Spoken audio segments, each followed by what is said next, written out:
সৌদাগরপাড়া মাদ্রাসা মাঠে যথাযথ ধর্মীয় মর্যাদা, ভাবগাম্ভীর্য ও উৎসবমুখর পরিবেশের মধ্য দিয়ে পবিত্র ঈদুল ফিতরের জামাত অনুষ্ঠিত হয়েছে। শনিবার সকাল ৮টায় অনুষ্ঠিত এই ঈদের প্রধান জামাতে এলাকার বিপুল সংখ্যক ধর্মপ্রাণ মুসল্লি অংশগ্রহণ করেন। ছোট বড়, তরুণ বৃদ্ধসহ বিভিন্ন শ্রেণীপেশার মানুষ ঈদের নামাজ আদায়ের জন্য সকাল থেকেই মাদ্রাসা মাঠে সমবেত হন। ঈদের নামাজের আগে মুসল্লিদের উদ্দেশ্যে সংক্ষিপ্ত বয়ান প্রদান করা হয়। এতে রমজানের শিক্ষা, আত্মসংযম, তাকওয়া অর্জন এবং মানবতার কল্যাণে কাজ করার বিষয়ে গুরুত্বারোপ করা হয়।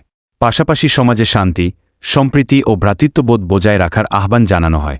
পবিত্র ঈদুল ফিতরের 2 রাকাত ওয়াজিব নামাজ আদায়ের পর দেশ, জাতি ও সমগ্র মুসলিম উম্মাহর শান্তি, সমৃদ্ধি এবং কল্যাণ কামনা করে বিশেষ মোনাজাত করা হয়। এ সময় মুসল্লিরা মহান আল্লাহ তায়ালার কাছে ক্ষমা প্রার্থনা করেন এবং বিশ্ব মুসলিম উম্মাহর সুখ, শান্তি ও অগ্রগতি কামনা করেন।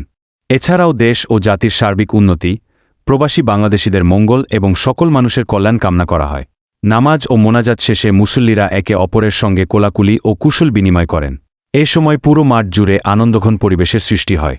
দীর্ঘ 1 মাস সিয়াম সাধনার পর ঈদের এই আনন্দ ভাগাভাগি করতে সবাই পরস্পরের সাথে শুভেচ্ছা বিনিময় করেন। ঈদের নামাজ শেষে শিশু, কিশোর, তরুণ ও বয়স্ক সবাই ঈদের আনন্দে মেতে ওঠেন।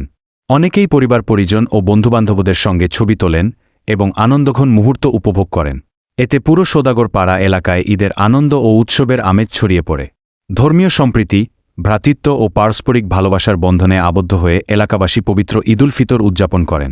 ঈদের এই আনন্দঘন পরিবেশ পুরো এলাকা জুড়ে এক অনন্য উৎসবের আবহ সৃষ্টি করে।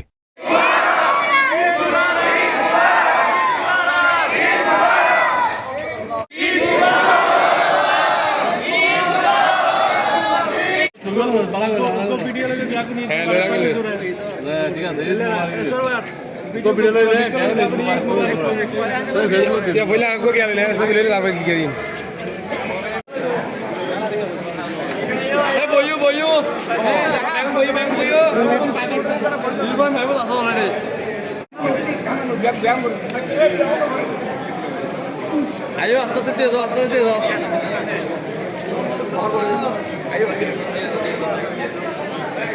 Ayo.